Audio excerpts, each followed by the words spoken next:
सम्मान करते हुए कर्तव्य ध्वनि की अपेक्षा अब तमाम सम्मानित आगंतुकों से, दर्शकों से इस वक्त पुनः आग्रह से उनके शुभ हाथों से इस मंच पर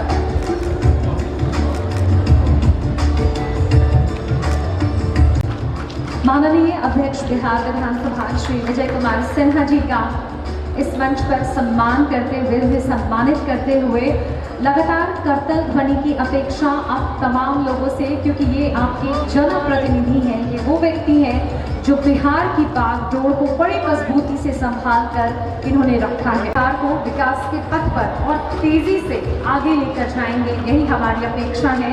आचार्य श्री विवेक कुमार सिंह जी, विकास आयुक्त बिहार, उनका सम्मान करते हुए।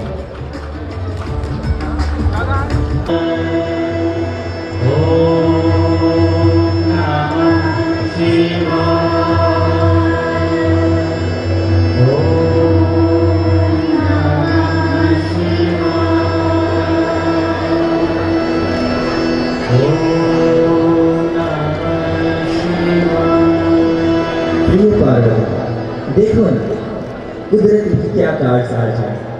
दूर दूर तक फैली पर्वतीय वादी का नजारा भी कितना मोहक है। हमारा हिमालय भी अद्भुत है। बेशक आनंद का मंगल धाम है प्रिय। प्रकृति की गोद में बसी इसकी निराली सुंदरता का कहीं कोई जोड़ नहीं। जगत कल्याण की मंगलमयी देवी, मैं आपसे ही संवाद कर रहा हूँ। आप अनमनी और मौन से क्यों हैं? हाँ त्रिलोकपति, आप क्या देखने में लीन हैं और मुझे क्या दिखाना चाहते हैं? यही तो, संसार सावन का महापर्व मनाने में कैसे लीन है। झमाझम की बारिश में भीगी धरती में हरियाली की धानी चुनर ओढ़ी दुल्हन सी मस्त मुस्कुरा रही है। मेरे भक्तों की शिव भक्ति तो देखो देवी। बोल बम और ओम नमः शिवाय से सारा संसार गूंज उठा है। ऐसा लग रहा है जैसे सभी ने मेरी भक्ति का भंग पी लिया है। हाँ नाथ, आप अभ्यर्थानी जो ठहरे। आप अपने भक्तों की खूब सुनते हैं, उनके मनोरंजन जो पूर्ण करते हैं। उनके लिए ही तो आप हैं। उनकी नींद सोते हैं और जागते हैं। फिर भला आपके भक्त खुश क्यों न हो? आपके प्रेम और आपकी भक्ति में पागल क्यों न हो? मतलब मैं नहीं समझ सका प्रिय।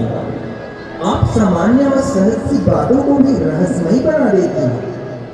क्या मेरे भक्तों की भक्ति पर आपको संदेह है? नाथ, आपके भक्तों की खुशी से मैं क्यों और कितनी प्रसन्न हूँ।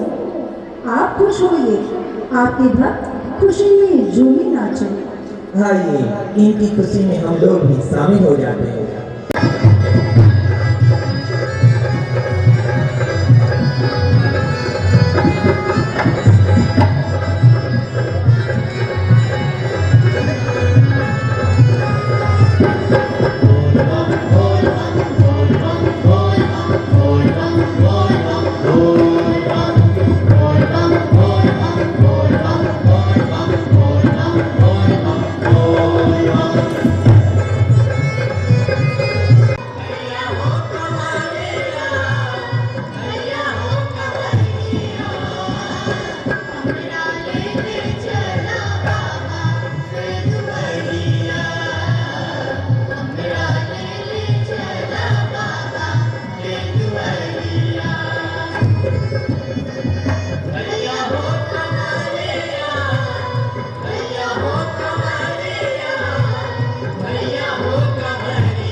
आचार्य सुदर्शन बाबू, जितनी प्रभावी राम कथा मैंने आपके गांधी मैदान में सुनी थी उतनी बहुत कम सुनी है। ये बहुत हृदय से मैं आपका अभिनंदन करना चाहता हूं। तो ये जो ऊंचाई है ना, संपन्नता आई, बच्चों की सेवा खूब की, खूब को नौकरी दी, चलो बहुत हुआ, अब इसके आगे चलते हैं। ये जो इसके आगे चलने की चाहत है ना, यही व्यक्ति को बड़ा बनाती है। मुझे इसे संतोष नहीं करना है, अब बहुत हुआ, अब कुछ आगे चलते हैं। जब निर्णय हुआ कि मुझे पटना साहिब लोकसभा लड़ना है, तो उन्होंने कहा सबसे पहले आप मेरे पास आइए, मैं आपको आशीर्वाद दूंगा। मैंने कहा इससे बड़ा मेरा सौभाग्य क्या होगा। अब दोनों मुझे गीता की प्रति दी। तो मैंने उनसे पूछा कितनी उम्र हो गई आपकी? तो उन्होंने कहा लगभग 85 के हो गए। तो मैंने भी छूटते कहा मैं पेशे से वकील हूँ, देश का कानून मंत्री रहा हूँ, तो कई बार कानूनी विषय निकल जाता है। हमने कहा आपके जिंदगी को हम 20 साल के बाद रिव्यू करेंगे। बात समझ गए आप? समझे कि नहीं समझे?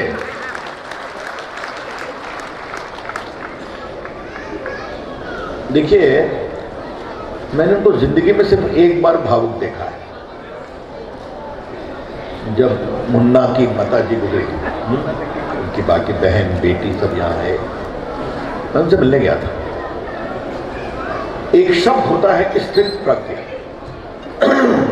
जीवन में सफलता मिलती है, लेकिन व्यक्ति अपने तरीके से चलता है। पहली बार उनको लगा था कि जिनके आशीर्वाद से हम यहाँ पहुंचे, और मैं अभी उनसे यही कह रहा था, मेरा सौभाग्य है कि उनके साथ उनकी श्रद्धामना संत स्वरूपा धर्म पत्नी को भी मुझे प्रणाम करने का अवसर मिला। आचार्य जी महाराज आज बिहार के गौरव को बिहार के बाहर बढ़ा रहे हैं, और ये हम सबों के लिए गौरव का विषय है। आत्मा जब परमात्मा से जुड़ता है तो विकारों से मुक्त होकर और सभी बंधनों के परे मन के अंदर जब यह भाव आता है कि अपने लिए ही नहीं औरों के लिए मुझे जीना है, औरों के चेहरे पर उनके गम को हटाकर खुशी लानी है। हम तो शाम में टहलते हैं बोरिंग रोड पाटलिपुत्रा में, बीच में इनका राम कथा हो रहा था जो हम बीच सड़क पे सुन रहे थे, और शाम के समय चलते चलते इनकी बातों को ग्रहण कर रहे थे। बातों में लॉजिक था, बातों में दम था। भी जो पर्सनालिटी है वो इतना डायनेमिक है कि हम लोग अट्रैक्टेड होते हैं। तो पहला व्यक्ति जिससे हम पैरेलल ड्रॉ करते हैं इनका, वो तो एडवर्ड डी बोनो है, और दूसरा वो व्यक्ति है जिनसे मेरा इंटरेक्शन बहुत क्लोजली होता था जब मैं गया में कमिश्नर था, दलाई लामा जी। दलाई लामा और इनमें जो सिमिलैरिटी मैं बता रहा हूँ, दोनों उम्र में 80+ है, दोनों में फॉलोइंग उतना ही ज़्यादा है, बहुत लोग फॉलो करते हैं। दोनों जब आप व्यक्तिगत तौर से मिलेंगे तो हमेशा हंसेंगे और प्रसन्न रहेंगे। आप सभी के भीतर स्थित आप सबों के माता पिता को मेरा प्रणाम। बड़ा मुश्किल होता है अपने पिता के जन्मोत्सव पर उस आहूत आयोजन पर कुछ बोलना। कुछ दिन तो सुनने का मन होता है, नाचने का मन होता है, गाने का मन होता है। ये कहना नहीं होगा मुझसे कि मैं अब नाच नहीं सकता, गा नहीं सकता, क्योंकि आचार्य जी ने पहले ही कहा है यह आनंदोत्सव है, हर कोई गा सकता है, हर कोई नाच सकता है। हम हर कोई नाचते भी हैं, गाते भी हैं, बस आवश्यकता है उसको जीवन में उतार लेने की निसंकोच होकर। और माता पिता के सामने संकोच कैसा, कौन सी पर्देदारी। उन्हें न तो हमें ऐसे देखा है जिसने जैसा कोई नहीं देखा हो, और ये भी कहना बड़ा मुश्किल कि हमें आप आशीर्वाद दीजिए, हमें आप शुभकामना दीजिए, हम आपके पास आए हैं, आप हमारे गुरु हैं, पिता हैं। नहीं, ये मैंने कभी नहीं कहा, न इसकी मैं अपेक्षा रखता हूँ। जैसे आप कभी जाएंगे किसी झरने के पास में, किसी जलप्रपात के पास, आप सब गए होंगे, गर्मियों की छुट्टियां आने वाली, आप जरूर जाएंगे। झरने के पास आप झरने में डुबकी लगाएं या ना लगाएं, पानी का जो संग्रह है उसमें आप उतरे या ना उतरे, पास बैठ जाने मात्र से आप भीग जाते हैं। आपने बूंदों को निमंत्रित नहीं किया होता है, बूंदे स्वतः आपको भिगो देती है।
आप क्या कहना चाहेंगी आज महाराज जी के जन्मोत्सव पे?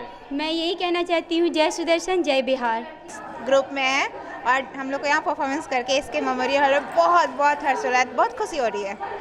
आज उनका जन्मदिन है आचार्य जी का। आचार्य जी के जन्मदिन पे हम लोग बहुत खुशी, सभी लोग आए हैं, मदर्स लोग, हम लोग ये मिला कि सेकेंड बार पार्टी कर चुके हैं। हम लोग को बहुत अच्छा लग रहा है यहाँ पे डांस करके और बहुत बड़ा ऑर्गेनाइज होने वाला है उनके पार्टी में। मैं बहुत खुश हूँ उनके पार्टी में आकर। आप क्या कहना चाहेंगे? मैं भी यही कहना चाहती हूँ कि आचार्य सुदर्शन जी, आचार्य जी के जन्मदिन पर हम लोग का भाग्यशाली है कि आए और उनके इस जन्मदिन पे प्रोग्राम कर रहे हैं। बहुत ही अच्छा लग रहा है सर। अगर एक लफ्ज़ में तुम लोग कहना चाहोगी तो क्या कहना चाहोगी तुम लोग आज?